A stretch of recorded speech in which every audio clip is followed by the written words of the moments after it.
Hello guys, আমার চ্যানেলের নাম হলো মাই রিলস। তো দেখো গাইস, আমি এখন চকলেট খাচ্ছি। গাইস, আমার একটা খুব বড় ভুল হয়ে গেছে, যেটা আমি যখন রাখি মানে আমার ভাইকে পড়াচ্ছিলাম তখন ভিডিও করা হয়নি, ওর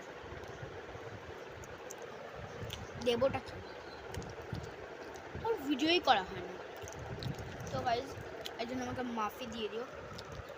ও এখন আমাকে ছোট্ট 50 টাকা সেলিব্রেশন দিচ্ছে, আর মাঝে যেটা দিয়েছে সেলিব্রেশন থেকে 5টা খরচা করে।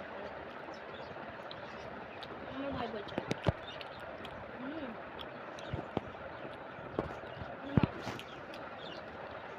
তোমরা হয়তো আমার ভাইকে দেখো নি, আমি ক্যামেরা নিয়ে নিই। এছাড়া ক্যামেরা আসতে একটু ভয় পাই, ভয় পাই নিজে লজ্জা পাই।